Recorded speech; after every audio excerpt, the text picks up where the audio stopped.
What if one of the most feared symbols in American history wasn't original at all? The Black News Family. Tonight, we're stepping into one of the darkest and most controversial rabbit holes connected to hidden history, symbolism, and power. And I'm warning you right now, this story is not comfortable. Personally, when I first heard these theories and started seeing some of the historical imagery side by side, I honestly sat there shocked. Because whether people agree or disagree with these claims, the similarities are difficult for many to ignore. The theory claims that the Ku Klux Klan was never truly original, that many of its symbols, robes, rituals, and visual identity may have roots connected to older Moorish traditions that existed centuries before America was even created. Some researchers point toward the very name Ku Klux Klan, claiming it echoes older ancient names connected to serpent symbolism and pre-colonial spiritual systems long before European powers arrived in the Americas. Others connect it to Kukulkan, the feathered serpent deity associated with Mesoamerican civilizations. Now historians debate these ideas heavily. But this is where the story becomes darker. Because according to writers like J.A. Rogers in 100 Amazing Facts About the Negro, some of the hooded ceremonial garments seen in Europe today resemble older traditions connected to the Moors, who ruled parts of Spain for nearly 700 years. And if you look closely at some Holy Week processions in Spain, the long white robes, the pointed hoods, the silent marches, the imagery feels disturbingly familiar. Some people believe Europe inherited more from the Moors than history books are willing to admit. Not only science, not only architecture, but symbols, ceremony, power structures, even ritual imagery. And the deeper some people go into this rabbit hole, the stranger the theories become.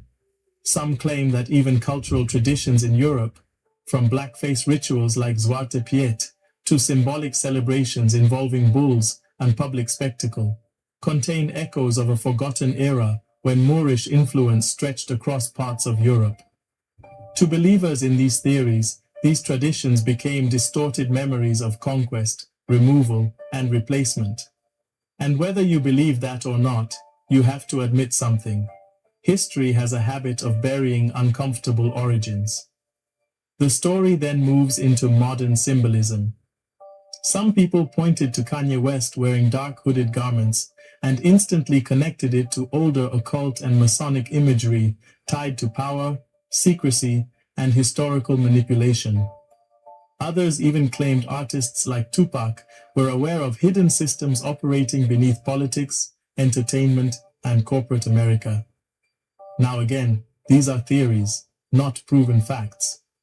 But what makes them spread online so quickly is the emotional question underneath all of it. How much of history was rewritten by the winners? And how many symbols that terrify people today originally belonged to someone else centuries earlier? The theories continue getting even darker. Some claim Hollywood intentionally transforms ancient symbols into images of evil. They point to movies like Harry Potter and the Goblet of Fire, where hooded figures called Death Eaters wear pointed ceremonial garments, resembling imagery, connected by some theorists to older priesthood traditions. According to these theories, symbols once associated with wisdom, spirituality, or knowledge became recast in modern culture as demonic, evil, or frightening. Even the witch's hat, the pointed cap, the dunce cap. Some claim these were distortions of older priestly or scholarly garments connected to ancient sciences and hidden knowledge systems. And then comes one of the most disturbing parts of the theory.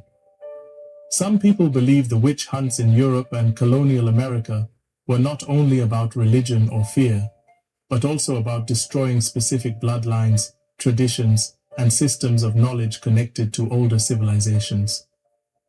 To believers in these ideas, many so-called witches were actually keepers of ancient practices, spiritual systems, medicinal knowledge, astronomy, and sacred traditions that invading powers wanted erased or absorbed.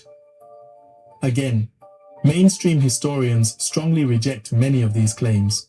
But the emotional power of the theory continues to spread because it speaks to a much deeper fear.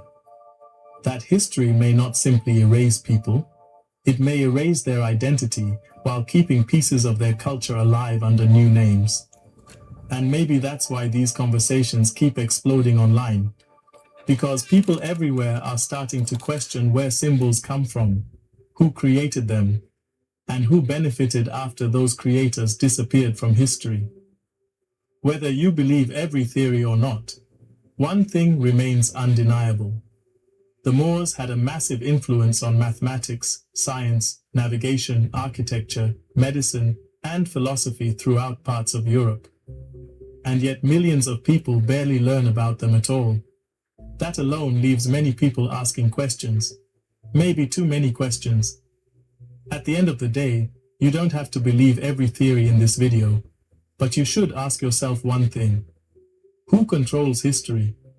And who decides which stories are remembered and which ones disappear? Because sometimes the most powerful thing in the world is not controlling the future, it's controlling the past. If this video made you think, drop a comment below. Share this with somebody obsessed with hidden history. And follow the Black News for more stories the world was never supposed to question.